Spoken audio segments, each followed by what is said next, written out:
實不相瞞，其實我最中意嘅就係 Sanrio，但由於一直都諗唔到點樣同大家解釋好，所以由今日開始，亂入 OL 將會全面轉型為 Sanrio YouTuber，同大家講解一下 Sanrio 嘅一啲有趣嘅歷史，同埋介紹一啲比較少人知道嘅角色。大家好，我亂入 OL，事不宜遲，即刻開始我哋嘅 Sanrio 之旅。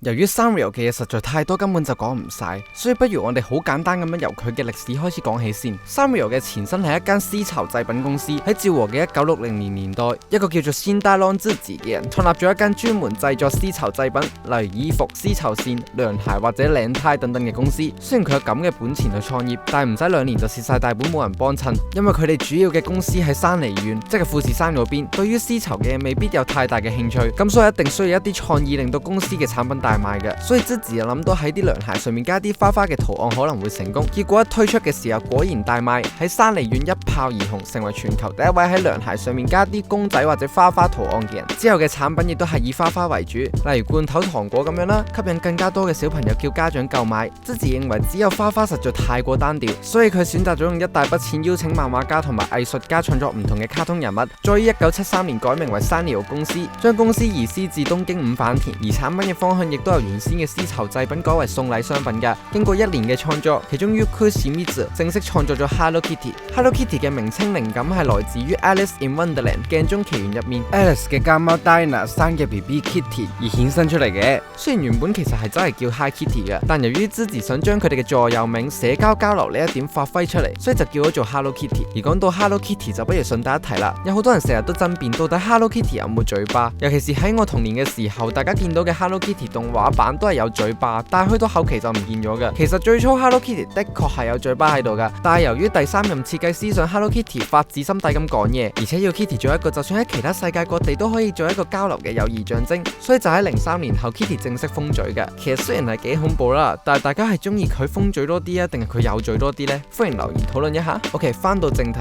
，Sanrio 一開始嘅商品亦都唔係喺日本發售嘅，而係喺英國同埋美國發售嘅。單就係喺呢2個國家發售咋，就已經深受到美國、英國同埋日本嘅歡迎啦，真係衝出日本啊！亦都就因為咁啦，所以之後之自就越做越大，一直創造更加多嘅角色，由 Hello Kitty 去到 Melody 同埋 Kurumi， 再去到寶石寵物同埋啱啱先喺 Netflix 出完第2季影集嘅烈子，一共出咗400多名嘅角色。咁當然亦都有一啲被刪減嘅角色啦，就好似一個叫 Kathy 嘅兔仔，原本佢好似係一個陪伴住 Hello Kitty 成長嘅兔仔，但由於佢太似 Miffy 嘅關係，所以最後 Miffy 控告 Sanrio， 搞到要喺和解之下決定撤回 Kathy 呢個角色嘅。即係我話點解個個有關兔仔嘅可愛角色都出晒事，我真係唔明喎。你知道講邊個嗬？咁講到跟隨潮流 ，Sanrio 真係可以話非常之貼地咁滯啊！上至越女向嘅動畫 Sanrio 男子，下至連 Hello Kitty 開 YouTube channel 都可以做得出，連呢幾年喺日本興起嘅 VTuber 潮流都可以跟埋，邊個夠你打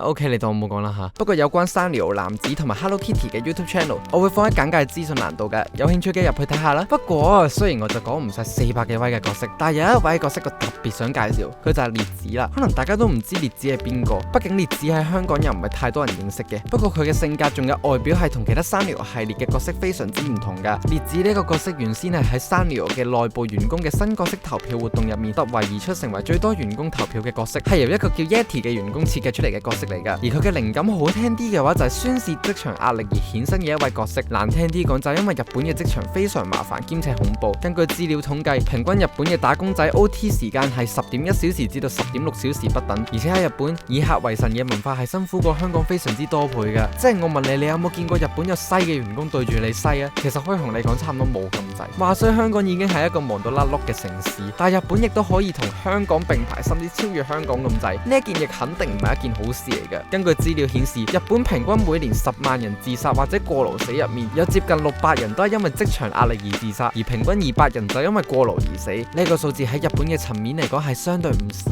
嘅。甚至喺公布烈子呢名角色嘅時候，日本大型廣告公司電通集團嘅主席石井直亦都因為喺2015年旗下嘅女員工工作壓力過大，所以走上自殺嘅路。而石井直亦都因為內疚，所以決定辭職負上責任噶。之後喺佢同一日辭職嘅日子入面，Sanrio亦都都咁啱得咁巧咁宣佈咗烈子，同埋宣佈於2016年4月2號上架新動畫《衝吧烈子》。烈子嘅性格有兩個面，係真係兩個面嗰個面，一面就係非常之可愛，而且喺職場好容易俾人恰嘅性格，即係老細叫佢 OT， 佢就死死地地去話好啦好啦，又或者啲仆街同事同埋西客煩佢嘅時候，亦都只可以喺背後嬲嬲，但係一放工又或者淨係得自己一個 OT 嘅時候，就會展出佢嘅另一面，就係 X Japan 啊，唔係真點烈子狀態，成個樣會變得非常之兇惡，並且同原本嘅性格完全相反，就係因為咁嘅性格同埋造型，所以受到非常之多嘅年輕人以及上班一族嘅熱愛。而順帶一提啦，烈子一共有2季嘅，每集15分鐘，而第2季就係戀愛篇，而烈子亦都好似係 Sanrio 系列入邊好少成功結婚嘅角色啊。至於衝吧烈子就係 Netflix 有得睇嘅，連結我就放咗喺下方嘅說明欄啦，有興趣嘅 click 入去睇下啦。講咗咁多，各位又中意 Sanrio 邊一個角色呢？而大家又有冇對 Sanrio 有一啲唔同嘅見解呢？